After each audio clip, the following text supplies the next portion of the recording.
Bíblia diz que no lado do vale estava o exército de Israel, do outro lado do monte estava o exército dos filisteus, e no meio havia um vale.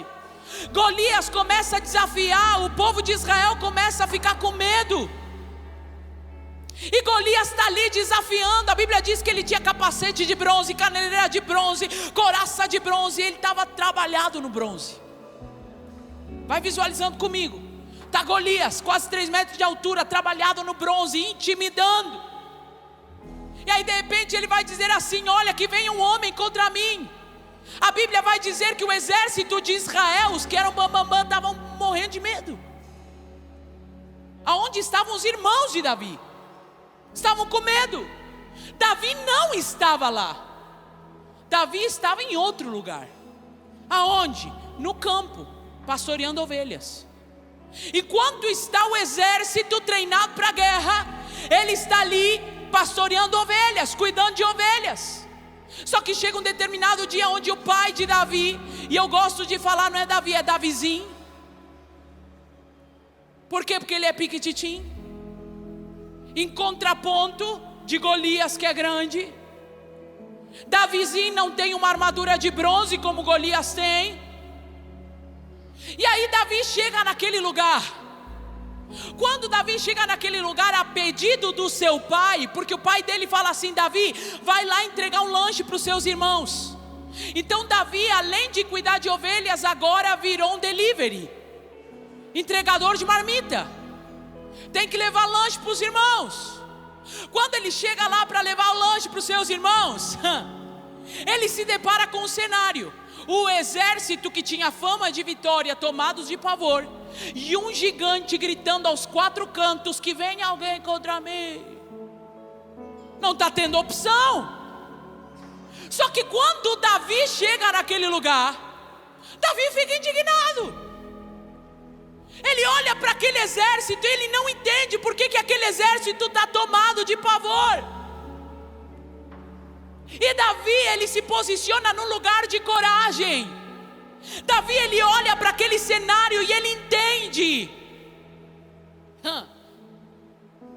que ele consegue enfrentar aquele gigante. Ele entende que ele consegue se posicionar. Então ele olha para todo canto e fala: não, peraí, eu vou enfrentar.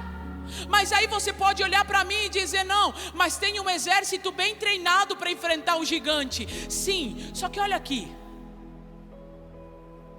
O exército de Israel tinha o mesmo treinamento de guerra que o exército dos filisteus.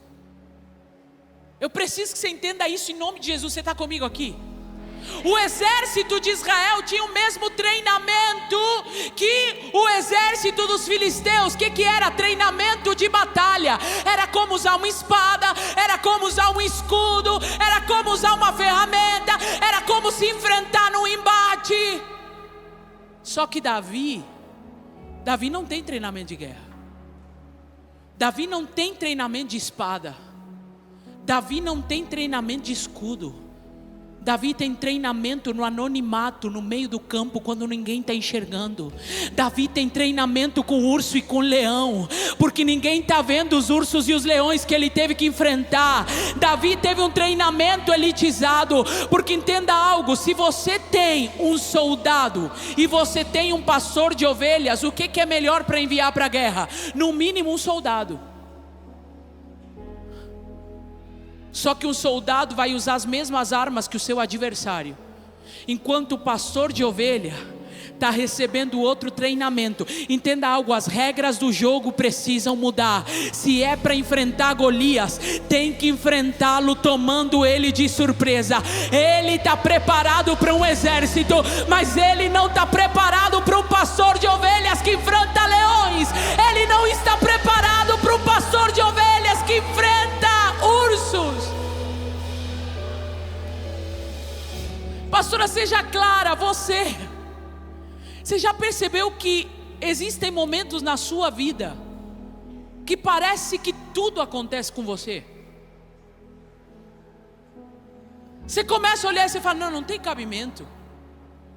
Meu Deus, eu tenho que ser tratado em tudo, eu tenho que ser confrontado. Meu Deus, é uma coisa aqui, é outra coisa ali, é outra coisa lá e você começa a olhar a realidade. E você pensa assim, gente, por que tanta coisa? Por que tanta coisa? Porque você está no processo.